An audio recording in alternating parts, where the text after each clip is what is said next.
a second. You forgot your order? Well, come right in. Miss Zircon will sell you weapons, but you gotta be less conspicuous, or the resistance will not last. The resistance? Oh, apologies, sugar. Miss Zircon is still new to all of this espionage. Release the hostage!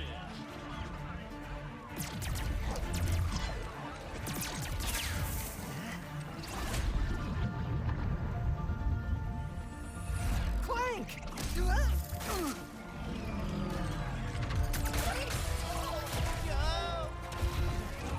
No. I need to go after that ship. How can I get off planet? It's a test. Only royal starships are allowed to leave. Anything else? Phantom can help. Just follow the beat to Club Nefarious and you will find him. Club Nefarious, got it. Oh, and nice work, Secret Agent Zircon.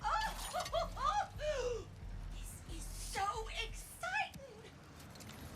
What's Club Nefarious gonna sound like? You want to bring the party to every fight? Mr. Fun Guy is the weapon for you. The only weapon who has destroyed Little Zircon's enemies and performed at his last birthday party, Mr. Fun Guy. Just throw him out and he will strike your enemies so hard they will have to deal with his antics. Which is the perfect time for you to join in on the fun.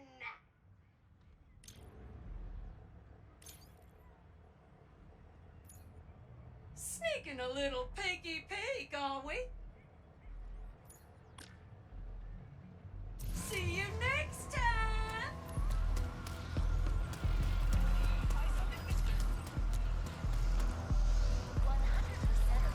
Gotta keep looking. The sooner I find Club Nefarious and this Phantom, the sooner I can get to Clank. That sounds like a club, all right.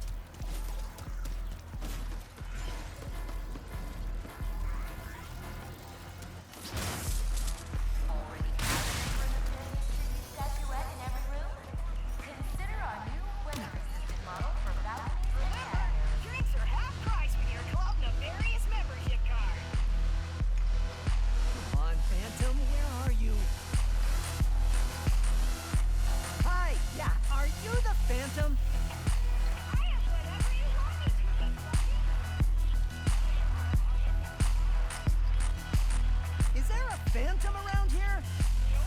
Only a dancing machine. Watch out now.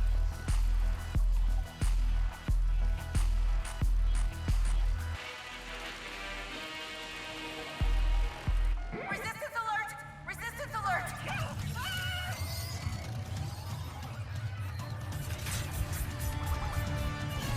Can't believe! First mission in forever and my cover's blown!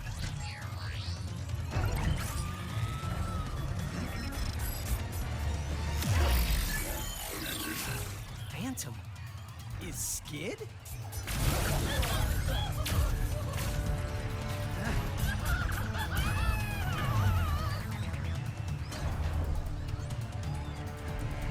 Here we're going to be following Phantom and running into some of the enemies that we will be seeing very commonly throughout the game. So that's these robot fanatics who are vehement order followers of the Emperor. And they're also, in my opinion, some of the most annoying enemies in the entire game. I think all of the areas that I die the most are because of these robots. So the original, or the initial ones that we ran into there, the floating heads that kind of look like those egg things from Jimmy Neutron, those ones aren't too big of a deal. It's these guys, the ones with the laser beams. So they have two lasers, and I guess I just let that one go. But here's another one. They have two lasers, and they shoot them sort of at an angle towards you, and it kind of follows the direction that you're currently facing when they begin shooting. But it just, at any point, those lasers can hit you. At any of the stage, in the middle, at the end, at the beginning, and you're going to get whacked by them from across screen, from behind screen, from off screen. You're never going to see them coming, and they're going to do an incredible amount of damage to you. Right now we don't have that much health, so they don't really hurt that much, but later on they might do like 15 damage even with the armor upgrades, and it's just like you have to knock them out quick and fast because you do not want those lasers going across the map. Like right here, the guy's on the literal other side of the screen and he's still firing at me. And that's going to happen pretty much anywhere these guys shows up. There will be much bigger arenas where they will be firing at you from way further away. And it's something that just drives me insane even right now talking about it. I hate those enemies, and they're definitely, in my opinion, the most annoying one. Other than them, most of the enemies in this game are extremely manageable, and there might be a few that are kind of weird, but nothing fill me with rage like those laser robots do. Hey, wait! There he is!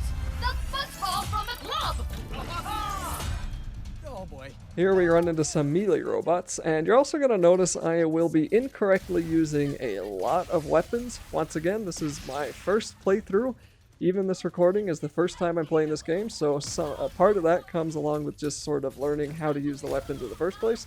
So you're going to see me missing a lot of weapons or using that shotgun weapon, the Enforcer. I'm using it so incorrectly so many times, but it kind of started to make more sense here. I get a lot closer to them. And the Enforcer is a super strong weapon. If you dump all of your upgrades into that one, it is a glorious weapon, especially for tons of enemies. But it does have limited ammo and still has pretty limited range, so just kind of keep that in mind. Anyway, that's those initial enemies down, and then there's going to be a short cutscene. Nice work, new guy. Thanks. What is this? Some kind of secret handshake? Hey! What do I do with it? All right, new guy. Try out your Phantom Dash. Phantom Dash? Enemy can't catch what doesn't temporarily. Periodically throughout the story, we're going to get various upgrades, and the first one is Phantom Dash, if you don't count the... Did we get anything else before then? I don't think we have yet. So Phantom Dash is useful for getting out of combat areas or scenarios or danger, I should say, somewhat nicely. And it's also good for making long jumps, going through those beam walls. And we also learn a couple more platforming tricks here, so if we see these arrows on the wall, we can run into them. And you're going to see me messing some of these up here too. I do get better, believe me. But it's just trying to get a grasp of the mechanics the first time. Nothing in this game, especially the platforming, is super hard to learn. The platforming is extremely straightforward, and I really was hoping there would be a lot harder points in it, because even the first trilogy of games for Ratchet & Clank did have a couple of areas with some somewhat tricky platforming locations, but this one doesn't have hardly anything that's hard at all. And in fact, the entire game is pretty easy. The combat might be the hardest part on the hardest difficulty, but everything else is really modernized.